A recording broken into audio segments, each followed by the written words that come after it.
Muy buenas tardes, bienvenidos de nuevo a Negocios Televisión. Llega el momento del repaso del espacio informativo, pendientes de la actualidad, la última hora que pasa de nuevo por Oriente Medio. El primer ministro israelí Benjamin Netanyahu ha declarado este lunes que los ciudadanos israelíes se levantaron como leones después del ataque de Hamás del 7 de octubre. Decía Netanyahu: recordamos a nuestros muertos, a nuestros rehenes, a quienes estamos obligados a rescatar y a nuestros héroes que cayeron en defensa de la patria y de la nación. Decía Netanyahu: hace un año sufrimos una terrible masacre y nos pusimos de pie como pueblo, como leones. Es lo que apuntaba Netanyahu en un comunicado publicado por su oficina con motivo del primer aniversario del ataque de Hamás que desencadenó la guerra en Gaza. Anteriormente, el presidente israelí Isaac Herzog instó a la comunidad internacional a apoyar a Israel en su lucha contra los enemigos y sus esfuerzos, decía, por llevar la paz a la región.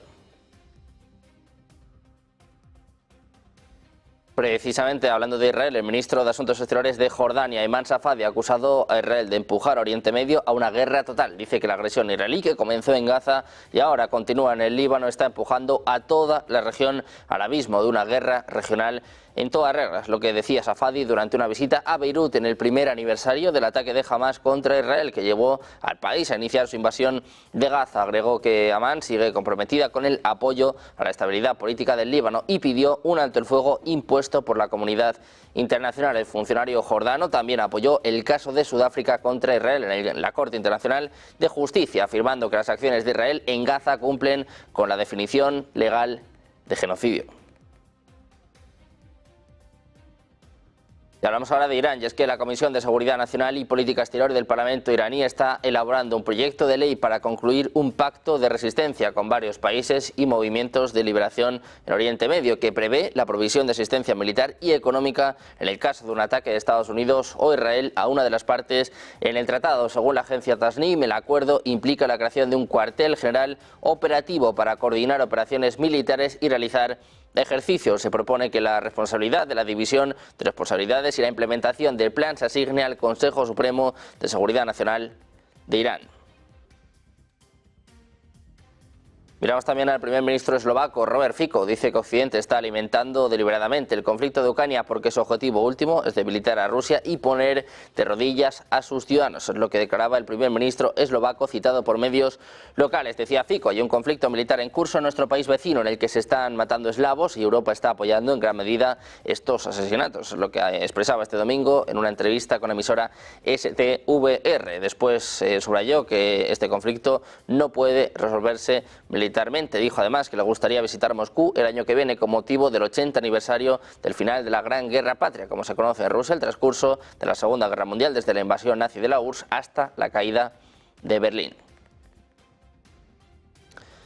Y precisamente mirando a Rusia, les contamos que lanzó esta mañana contra Ucrania 3 misiles hipersónicos Kinzhal, de los que 2 lograron ser derribados sobre la región de Kiev por las defensas aéreas ucranianas. Es lo que apunta el parte de este lunes de la Fuerza Aérea Ucraniana. Añade que uno de los 3 Kinzhal impactó en la zona del aeródromo de Stakrostiansk, en el oblast de Melnysk, que es lo que explica la Fuerza Aérea de Kiev en referencia a la base militar ucraniana situada en la citada región del oeste de Ucrania, que es objetivo a menudo de los ataques rusos. Como es habitual cuando se trata de objetivos militares, Kiev no ha informado de las consecuencias del ataque a la zona del aeródromo.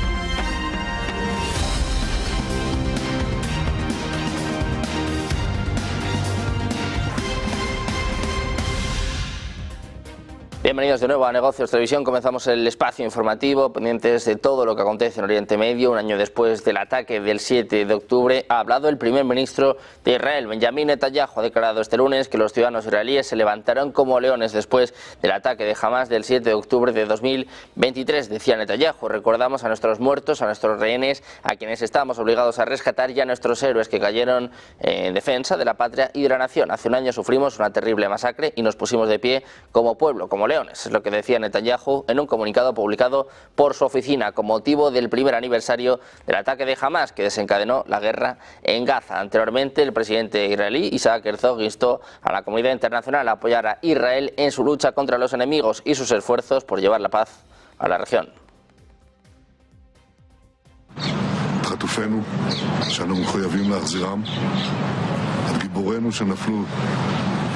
למען הגנת המולדת והארץ, עברנו טבח נורא לפני שנה. אנו קמנו כעם, כאריות. העם כלביא יקום וכארי יתנשא. Precisamente mirando a Israel, su ejército ha anunciado que el suboficial Aviv Magen, de 43 años, de la unidad de movilidad de combate de élite, murió ayer en enfrentamientos en la frontera con Líbano. La muerte de Magen sigue a la del sargento mayor Etay Azulay, quien también murió en el mismo incidente. Ambos soldados fueron alcanzados por un mortero y otro soldado resultó gravemente herido, según la investigación inicial de las FDI. Y hablamos ahora de Estados Unidos, que insta a Israel a evitar atacar sitios iraníes específicos en respuesta al ataque con misiles de la semana pasada desde Teherán. A cambio de moderación, Estados Unidos ofrece apoyo militar y respaldo diplomático. El ministro de Defensa israelí, Yoav Gallant, dijo que todas las opciones siguen abiertas, mientras que Netanyahu condenó las acciones de Irán y criticó los comentarios del presidente francés Emmanuel Macron sobre el embargo de las entregas de armas.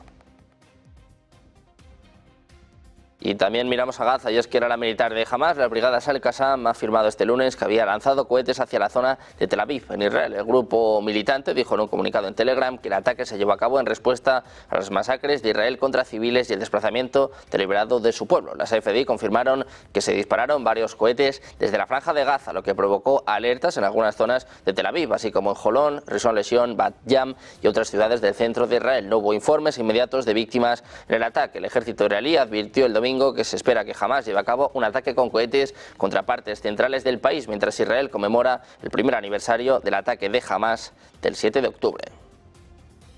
Israel, que además está en la alerta máxima desde este sábado con motivo del aniversario de los ataques sorpresivos del 7 de octubre, los de Hamas contra Israel, que desataron la guerra en Gaza. Desde entonces la situación en la región se ha disparado. Su lucha contra Hezbollah se ha ido desarrollando desde aquellos ataques hasta que hace unas semanas subía de nivel y la semana pasada decidió hacer incursiones por tierra en Líbano, un movimiento bajo el cual Irán justificaba el ataque con más de 180 misiles balísticos contra Israel. Ahora el gobierno de Tel Aviv se prepara para una respuesta significativa contra Teherán, al tiempo que mantiene una guerra contra sus milicias, tanto en Gaza como en Líbano. Y mirando precisamente Oriente Medio, el líder de la oposición israelí, Yair Lapid, se ha dirigido a Irán en una emisión especial de Ynet para conmemorar los acontecimientos del 7 de octubre. En respuesta al bombardeo lanzado por Teherán contra Israel, dijo que tienen que bombardear los yacimientos petrolíferos de Irán. Lapid añadió que no reaccionan con suficiente fuerza al primer ataque y tampoco están reaccionando al segundo. Dice que no es posible que Irán ataque con misiles balísticos una y otra vez sin que Israel responda. Decía Lapid que necesitan movilizar una coalición más amplia para atacar las instalaciones nucleares. Y en Estados Unidos, el jefe del CENTCOM, el general Michael Kurilla, mantuvo ayer una evaluación con el jefe del Estado Mayor de las FDI, el teniente general Herzi Halevi, según informaba el ejército israelí. Decía que la visita del general abordó las cuestiones de seguridad en cuestión con énfasis en Irán y el Frente Norte, es lo que afirman las FDI. La visita se produjo en medio de los preparativos de las fuerzas de defensa de Israel para responder al ataque con misiles balísticos de Irán de la semana pasada.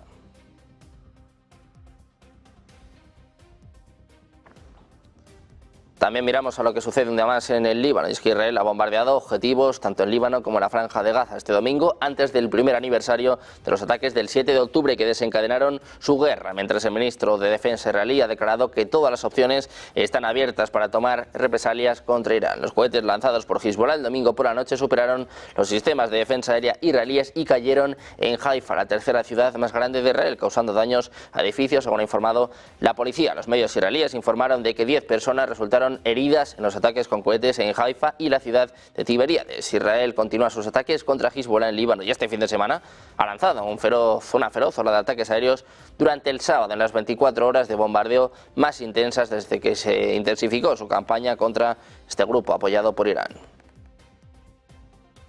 Mirando al Líbano, les contamos que Hezbollah ha informado este lunes de que ha lanzado una gran descarga de misiles contra la ciudad de Haifa, en el norte de Israel, lo que supone el primer ataque directo a la urbe, es lo que informa Al Arabiya. Según un comunicado del movimiento, una gran descarga de misiles Fadi-1 alcanzó una base militar al sur de Haifa. 2 cohetes alcanzaron Haifa, a 17 kilómetros de la frontera libanesa, en la costa mediterránea de Israel, mientras que 5 habrían impactado en Tiberíades, a 65 kilómetros de distancia. Pendientes también de la reacción internacional, Irlanda ha rechazado los llamamientos israelíes para que sus tropas de paz de la ONU se retiren del Líbano, insistiendo en que no las evacuará, pese a que Israel ha intensificado su campaña aérea contra Hezbollah. El presidente irlandés criticaba así duramente las amenazas que calificó de indignantes contra los cascos azules de las FDI. Decía que intentaban obligarlos a evacuar las aldeas que están defendiendo, palabras que llegan antes de que el primer ministro irlandés visite la Casa Blanca. Irlanda tiene 347 tropas de mantenimiento de la paz estacionadas en el sur del Líbano como parte de un batallón conjunto con soldados polacos. 2 de los 25 puestos de avanzada en la línea azul que divide el Líbano de Israel y los altos del Golán están bajo mando irlandés. Higgins dijo que Israel había exigido que toda la misión de mantenimiento de la paz en el Líbano se alejara del conflicto. Por su parte, el ministro de Justicia dijo este domingo que las tropas irlandesas estaban en peligro real y que el presidente había hecho bien en hablar a este respecto. También ha hablado el presidente de Francia, Emmanuel Macron, que se ha entrevistado telefónicamente con el primer ministro israelí, Benjamin Netanyahu, este domingo, conversación en la que el galo ha insistido en que ha llegado el momento de un alto el fuego en Oriente Medio. El jefe del Estado de París ha advertido que el abastecimiento de armas, la prolongación de la guerra en Gaza y su extensión al Líbano pueden ser contraproducentes para la propia seguridad israelí. La llamada entre los dos mandatarios llega en un momento de tensión diplomática desde que Macron abogase este sábado por dejar de suministrar armamento a Israel, algo que enojó a Netanyahu. En la víspera del primer aniversario del ataque de Hamas a Israel, Macron subrayaba la solidaridad del pueblo francés con el israelí, sobre todo con las víctimas, los rehenes y sus familias. Reconocía que, como todos los países, Israel tiene derecho de defenderse del terrorismo. Las ofensivas contra el Estado hebreo, decía Macron, tienen que cesar, vengan de Irán o de sus aliados en la región. Miramos también al primer ministro iraní, un Netanyahu que reiteraba en esa conversación telefónica con el presidente francés que espera que sus aliados no impongan restricciones que solo fortalecerán el eje del mal iraní, después de que el mandatario europeo abogase por limitar el envío de armas. Decía Netanyahu que así como Irán apoya a todas las partes del eje terrorista iraní, se espera que los amigos de Israel lo respalden y no impongan restricciones que solo van a fortalecer el eje del mal. Es lo que decía en un comunicado de su oficina informando de la llamada entre ambos mandatarios.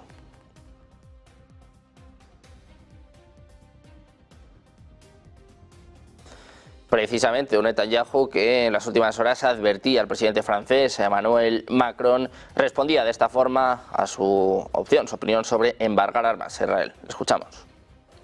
I have a message for President Macron.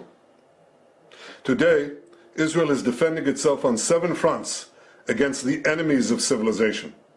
We're fighting in Gaza against Hamas, those savages who murdered, raped, beheaded, and burned our people on October 7th.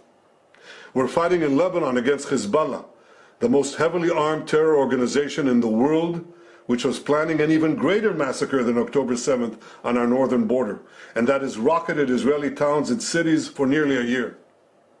We're fighting against the Houthis in Yemen and the Shiite militias in Iraq and Syria that together have launched hundreds of drones and missile attacks against Israel. We're fighting against terrorists in Judea and Samaria who are trying to murder civilians in the heart of our cities. And we're fighting against Iran, which last week fired over 200 ballistic missiles directly at Israel, and which stands behind the 7-front war against Israel. As Israel fights the forces of barbarism led by Iran, all civilized countries should be standing firmly by Israel's side. Yet President Macron and some other Western leaders are now calling for an arms embargo against Israel. Shame on them. Is Iran imposing an arms embargo on Hezbollah, on the Houthis, on Hamas, and on its other proxies? Of course not. The axis of terror stands together. But countries who supposedly oppose this terror axis call for an arms embargo on Israel. What a disgrace. Well, let me tell you this. Israel will win with or without their support. But their shame will continue long after the war is won. For in defending ourselves against this barbarism, Israel is defending civilizations against those who seek to impose a dark age of fanaticism on all of us. Rest assured, Israel will fight until the battle is won, for our sake and for the sake of the peace and security of the entire world. Pendientes de los mensajes de Netanyahu, miramos también a la otra parte de este conflicto. Miramos a Irán. El comandante de la fuerza Quds del CGRI, Esmail Qaani, que se encuentra en buena salud. Es lo que afirma el comandante adjunto de la fuerza Iraj Masjedi, añadiendo que no se necesitan más declaraciones sobre este tema. Se había especulado de que el propio Qaani resultó herido o muerto en el ataque que tenía como objetivo al presunto próximo líder de Hezbollah, Hassem Sefadin. Aún no hay ninguna declaración de Hezbollah sobre la condición de Safedin después de los informes de que perdieron contacto con él tras el ataque aéreo.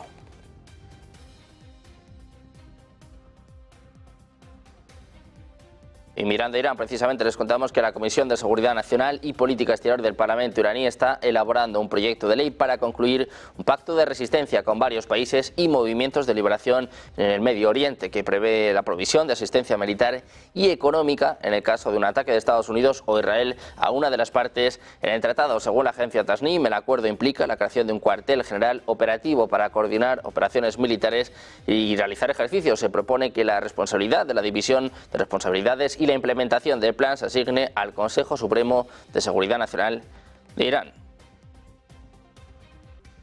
Precisamente en Irán, el líder supremo, el ayatolá Ali Khamenei, ha afirmado este lunes que los ataques ejecutados el 7 de octubre de 2023 por parte de Hamas y otras facciones palestinas contra Israel han provocado que el país retroceda 70 años. Dice que la operación inundación de Al-Aqsa hizo retroceder 70 años al régimen sionista, es lo que decía Khamenei en un breve mensaje publicado en hebreo en su cuenta en la red social X, haciendo referencia a los citados ataques con el nombre oficial que utilizan Hamas y sus aliados para dicha operación. En este sentido, el alto cargo de Hamas, Khaled Mesal, quien encabezó el grupo político entre 1996 y 2017, ha sostenido este mismo lunes que la inundación de Al-Aqsa llevó a la ocupación a la casilla de salida y amenazó su existencia. Dice que sus pérdidas son tácticas, pero que las pérdidas de la ocupación son estratégicas. Es lo que ha sostenido, según ha recogido el diario palestino Filastín. Les contamos también que la policía danesa dijo que una explosión ocurrió cerca de la embajada de Israel en Copenhague este lunes, solo 5 días después de un incidente similar. La explosión, que la policía cree que fue causada por disparos, se produjo a 500 metros de la embajada, coincidiendo con el aniversario del ataque de Hamas a Israel el 7 de octubre. Decía, por supuesto, estamos investigando si podría haber una conexión con el incidente anterior de la embajada de Israel. Es lo que decía a los periodistas el inspector de policía de Copenhague, subrayando que no hay indicios de que la explosión esté relacionada con el incidente de la semana pasada. El 2 de octubre se produjeron 2 explosiones cerca de la embajada de Israel en Copenhague. La policía detuvo a 2 adolescentes suecos y la agencia de inteligencia sueca afirmó que Irán podría haber estado involucrado en la organización de las explosiones. Pendientes de la reacción, la respuesta internacional, mirando también al conflicto en Ucrania, pendientes de las elecciones en Estados Unidos. Una pausa, 2 minutos y volvemos con todo enseguida en Negocios Televisión.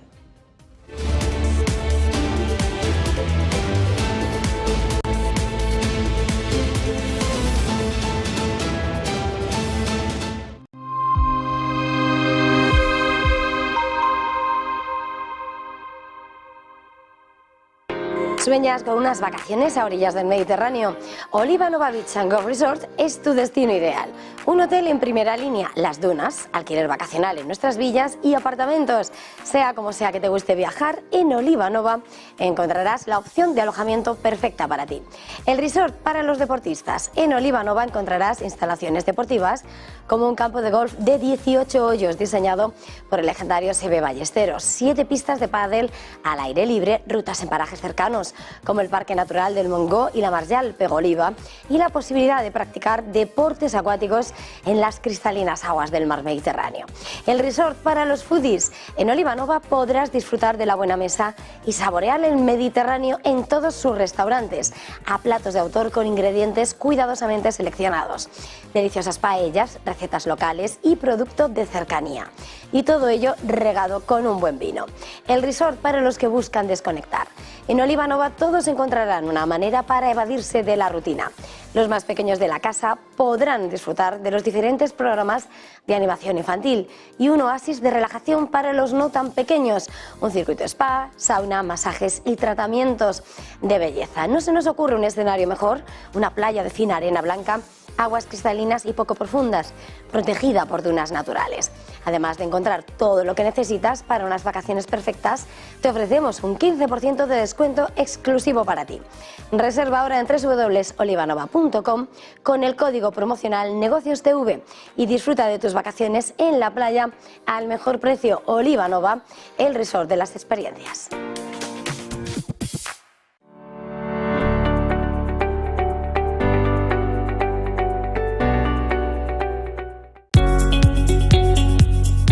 En Arkia Banca nuestros clientes son lo primero. Por eso les ofrecemos soluciones de inversión personalizadas y adaptadas a su perfil de riesgo. Nuestro método: diseñamos una estrategia a largo plazo combinando fondos consolidados y diversificados tras realizar un exhaustivo análisis de los mercados y las tendencias globales. Arkia Banca. Cuidamos de su patrimonio como si fuese nuestro. Silver Gold Patrimonio nace en 2018 con el objetivo de innovar en el mercado de los metales preciosos de inversión, ofreciendo nuevas alternativas para que cualquier persona, familia o empresa pueda entrar en el fantástico mundo de los metales de inversión de forma sencilla y acompañada por consultores expertos en el sector. Silver Gold Patrimonio quiere avanzar contigo.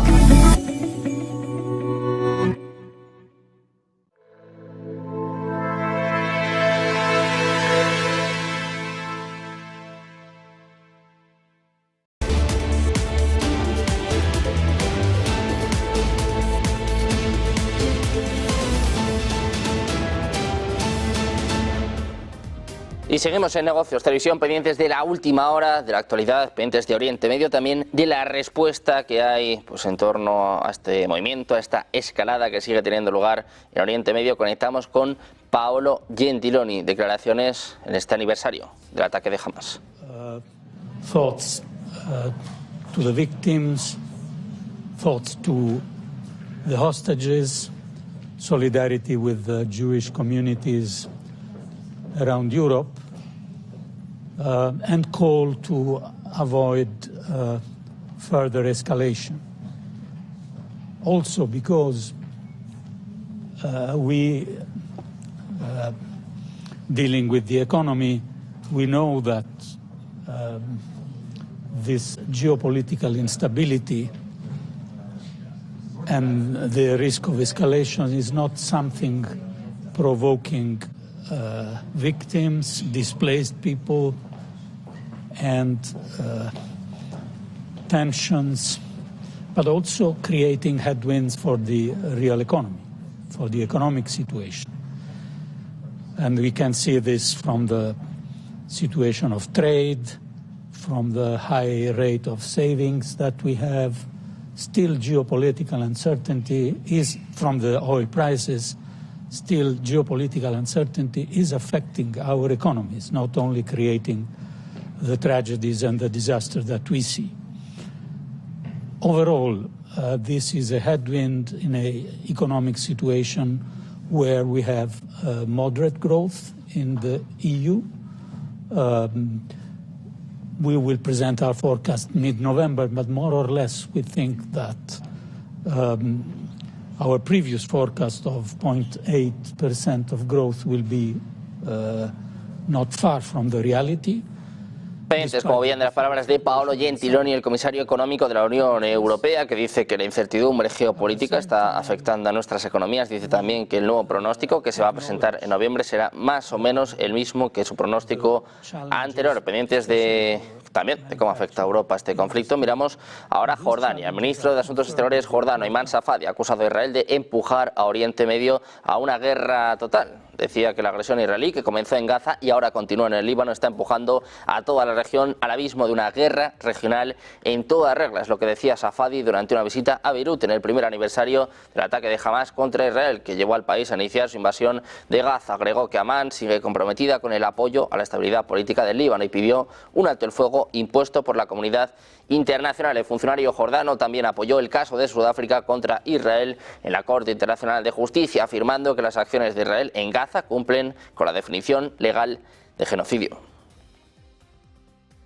También miramos a Turquía. El jefe de la Dirección de Asuntos Religiosos de Turquía, Ali Erbas, ha afirmado la necesidad de enviar un contingente de mantenimiento de la paz a Oriente Medio para detener las acciones de Israel. Dice que se deben enviar fuerzas de mantenimiento de la paz a la región lo antes posible para proteger a los oprimidos inocentes de las autoridades. Dice además que el cruce fronterizo de Rafah y el corredor humanitario hacia Palestina deben abrirse inmediatamente dada la proximidad de la temporada invernal. Se deben tomar medidas para garantizar la entrega de bienes esenciales y ayuda a Gaza, especialmente electricidad y aguas, lo que dice un comunicado difundido por el servicio de prensa de la UDR. En este sentido ha hablado también precisamente el presidente turco Recep Tayyip Erdogan, que dice que Israel va a pagar un alto precio por su genocidio. Directamente pues hablando después del ataque del 7 de octubre, en este aniversario, dice Erdogan en X, en las redes sociales, que no hay que olvidar que Israel tarde o temprano va a pagar el precio de este genocidio que lleva a cabo desde hace un año y que todavía continúa. Atacado a menudo a Israel, calificando al propio Netanyahu de carnicero de Gaza y comparándolo con Hitler, decía Erdogan. Así como Hitler fue detenido por una alianza de la humanidad, Netanyahu y su red de asesinatos serán detenidos de la misma manera. Dice que un mundo en el que no se rindan cuentas por el genocidio de Gaza nunca encontrará la paz. También hablaba sobre el aniversario del 7 de octubre, de una forma menos tajante que Erdogan. La presidenta de la Comisión Europea, Ursula von der Leyen, ha condenado los ataques de Hamás cuando se cumple el primer aniversario de los atentados sin precedentes en suelo israelí. Afirmaba von der Leyen que generaron un enorme sufrimiento de los palestinos inocentes, también en referencia a la ofensiva desatada contra la Franja de Gaza, que ha dejado al menos cerca de 42.000 muertos. Von der Leyen ha subrayado en un comunicado que los ataques de Hamás dejaron imágenes espeluznantes de un salvajismo indescriptible y ha insistido en que no puede haber justificación alguna para los actos de terror por parte de Hamás. Decía von der Leyen, condenó una vez más y en los términos más enérgicos posibles esos bárbaros ataques. Es lo que indicaba sobre los atentados que se saldaron con 1.200 muertos y cientos de rehenes. En este sentido, la jefa del Ejecutivo Europeo sostiene que las acciones del movimiento islámico causaron un inmenso sufrimiento no solo al pueblo de Israel, sino también a palestinos inocentes. Así ha querido tener palabras para honrar a las víctimas israelíes y palestinas, aunque sin señalar concretamente la campaña militar de Israel en Gaza. Y hablamos ahora de Alemania, del canciller alemán Olaf Scholz, que ha manifestado este jueves, en el primer aniversario de la masacre del 7 de octubre, el apoyo de su país a Israel y a su lucha contra Hamás. Decía Scholz, sentimos con vosotros el horror, el dolor, la incertidumbre y la tristeza. Estamos a vuestro lado. Decía Scholz que hay que luchar contra los terroristas de Hamás. También llamó la atención sobre el sufrimiento de los palestinos en la Franja de Gaza, diciendo que la gente necesita esperanza y perspectiva si quiere renunciar al terrorismo. Pidió un alto el fuego y la liberación de los 101 rehenes retenidos en Gaza. Miramos ahora a Estados Unidos y es que se pronostica que los planes económicos de Donald Trump aumentarán la deuda federal aproximadamente al doble del aumento esperado si Kamala Harris es elegida. Son los cálculos que se desprenden de un nuevo análisis del Comité para un Presupuesto Federal Responsable, un grupo no partidista en Washington. Según estaba informando Financial Times, se proyecta que hasta 2035 la deuda federal aumentará en 7,5 billones de dólares si el expresidente llega a la Casa Blanca y cumple su promesa de reducir los impuestos a las personas y las empresas, aplicar fuertes aranceles a los bienes importados y deportar a millones de inmigrantes, entre otras propuestas. Se estima que la plataforma de Harris, que incluye créditos fiscales ampliados para pequeñas empresas, mejor acceso a guarderías y viviendas asequibles, pero impuestos corporativos más altos, aumentará la deuda en 3,5 billones de dólares durante el mismo periodo. El informe que advierte sobre el peligro de una eventual crisis fiscal se publica a 5 semanas de las elecciones presidenciales de Estados Unidos. Las encuestas indican una carrera reñida entre ambos candidatos que han hecho de la economía un punto central de sus campañas. Y seguimos mirando al candidato republicano Donald Trump. Según The New York Times, se muestra confundido, olvidadizo, incoherente o desconectado de la realidad en su discurso, lo que puede indicar cambios cognitivos relacionados con la edad. Es lo que indica un artículo publicado este domingo por The New York Times. Dice que Trump siempre ha hablado mucho y a menudo nos ha pegado a la verdad, pero con el paso del tiempo sus discursos, dice, se han vuelto más oscuros, más duros, más largos, más furibundos, menos centrados, más profanos y cada vez más fijos en el pasado. Es lo que afirma este periódico. En el mismo sentido, manifestó que el expresidente de 78 años frecuentemente divaga, se repite, va de un pensamiento a otro, algunos de ellos difíciles de entender y otros prácticamente fantásticos. Dice además que expresa afirmaciones extravagantes que parecen inventadas de la nada. Asimismo, según un análisis computarizado del medio, los discursos de la campaña de Trump duran ahora una media de 82 minutos frente a los 45 minutos que duraban en 2016. También miramos a Reino Unido. Hablamos de Sue Gray, la jefa del personal de la residencia oficial del primer ministro británico Keir Starmer. Ha presentado su dimisión, según informa este domingo el número 10 de Downing Street, tras la polémica generada en las últimas semanas por su sueldo. Gray, funcionaria de carrera, asumirá un nuevo puesto en el gobierno laborista y será sustituida por Morgan McSweeney, el director de la campaña que permitió la victoria de los laboristas en las elecciones del 4 de julio. En una nota, Gray señaló que la decisión de dimitir porque le había quedado claro que sus comentarios intensos estaban corriendo el peligro de convertirse en una distracción para el trabajo vital de cambio del gobierno.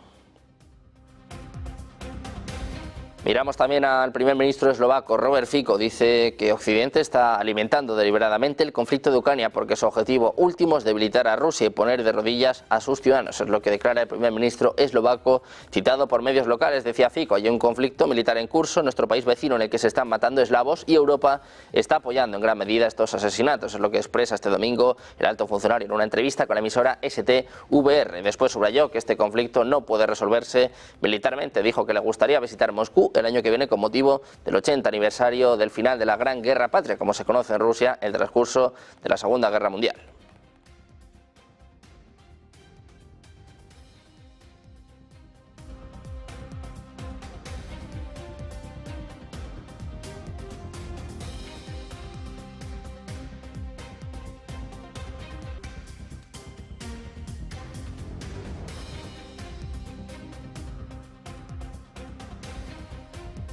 Miramos también a Rusia, el ejército ruso que avanzó un poco más hacia el estratégico bastión de Prokrovsk con la toma de una nueva localidad en la región de Donetsk. Según el parte de guerra de defensa, las unidades de la agrupación militar Sedren, el centro, conquistaron Grodovka, que tenía unos 2.600 habitantes antes de la guerra. Grodovka se encuentra a escasos kilómetros de Prokrovsk, el principal objetivo de la ofensiva rusa que comenzó hace exactamente un año en el Donbass. Según los expertos occidentales, Prokrovsk estará al alcance de las manos de las tropas rusas antes de la llegada del invierno. Precisamente les contamos que Rusia ha declarado que el regreso de su embajador en Estados Unidos, Anatoly Antonov, no supone una rebaja del nivel de representación diplomática rusa en el país norteamericano. Le preguntaban por esto a Peskov y decía desde luego que no, el nuevo embajador será nombrado oportunamente. Es lo que apunta el portavoz del Kremlin, Dmitry Peskov, en su rueda de prensa telefónica diaria. Peskov respondió así a una pregunta acerca de su retorno a Rusia de Antonov y el término de su misión en Washington se podía interpretar como una disminución del nivel de la representación diplomática en Estados Unidos, país que va a celebrar comicios presidenciales dentro de un mes. Este sábado, el Ministerio de Exteriores de Rusia anunció que Antonov, de 69 años, había concluido sus funciones de embajador en Washington, cargo que ocupaba desde agosto de 2017. También miramos al ministro de Asuntos Exteriores ruso, Sergei Lavrov, afirmó que Ucrania no quiere restaurar la paz en el país. Dice que en la actualidad, hasta donde pueden ver, restablecer la paz no forma parte del plan de su adversario. Decía además que Zelensky no ha revocado su decreto que prohíbe las negociaciones con Moscú, es lo que afirmaba Lavrov en una entrevista con The Newsweek publicada este lunes, donde también culpó a Estados Unidos y otros países de la OTAN por garantizar que la guerra continúe al brindar a Ucrania apoyo político, militar y financiero y discutir la opción de permitir que Kiev use armas de fabricación occidental para ataques en el interior del territorio ruso. Decía Lavrov que jugar con fuego de esta manera puede tener consecuencias peligrosas. El principal diplomático ruso insistió en que Moscú está abierto a una solución político-diplomática que elimine las causas profundas de las crisis y que la solución debería tener como objetivo poner fin al conflicto en lugar de lograr un alto el fuego. Les contamos además que Rusia lanzó esta mañana contra Ucrania 3 misiles hipersónicos Kinzhal, de los que 2 lograron ser derribados sobre la región de Kiev por las defensas aéreas ucranianas, según el parte de este lunes de la Fuerza Aérea Ucraniana. Dice que uno de los 3 Kinzhal impactó en la zona de un aeródromo en el Oblast de Melnysk, que es lo que explica la Fuerza Aérea de Kiev, en referencia a la base militar ucraniana situada en la citada región del oeste de Ucrania, que es objetivo a menudo de los ataques rusos. Como es habitual cuando se trata de objetivos militares, Kiev no ha informado de las consecuencias del ataque a la zona del aeródromo. Miramos también a Vladimir Putin. Les contamos que la decisión de demoler el edificio, en concreto el Palacio de Sochi, uno de precisamente de las viviendas del propio Vladimir Putin, llega en un momento en el que aumentan los temores por la seguridad del presidente ruso después de los ataques con drones en esta zona. Según se informa, Putin visitó Sochi por última vez hace unos 7 meses y desde septiembre sus aviones han estado ocultando sus ubicaciones. Tras una reunión oficial con el jefe de la OIA, con Rafael Grossi, en marzo, Putin ha evitado apariciones públicas en la región y ya no invita a funcionarios a la residencia. El palacio de Putin en Sochi fue demolido ante temores de intentos de asesinato del presidente ruso. Miramos de nuevo al frente de batalla. Les contamos que las fuerzas rusas han completado la toma de la localidad de Krasnogorivka en el eje de Kurayove del frente de la región oriental de Donetsk, según el canal de Telegram ucraniano Deep State, cercano al Ministerio de Defensa de Kiev y que sigue la evolución de la guerra a diario. Dice que el enemigo termina la ocupación completa de Krasnogorivka, es lo que escribe Deep State en referencia a este municipio ucraniano que antes de la guerra tenía más de 16.000 habitantes y se suma a las decenas de localidades tomadas por Rusia en los últimos meses, en sus avances lentos pero constantes en la región de Donetsk.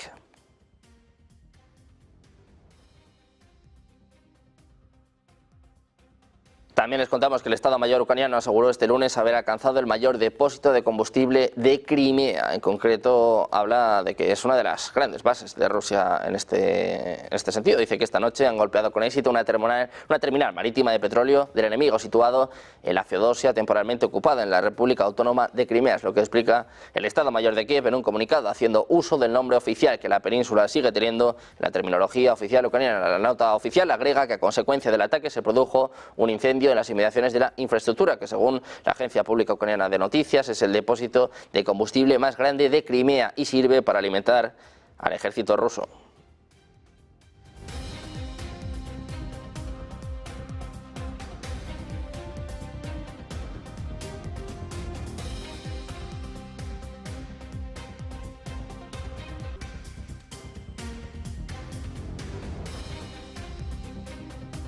Pendientes de la actualidad de la última hora, vamos a hacer una pausa, apenas un par de minutos y volvemos con el análisis geopolítico con los expertos enseguida en Negocios Televisión.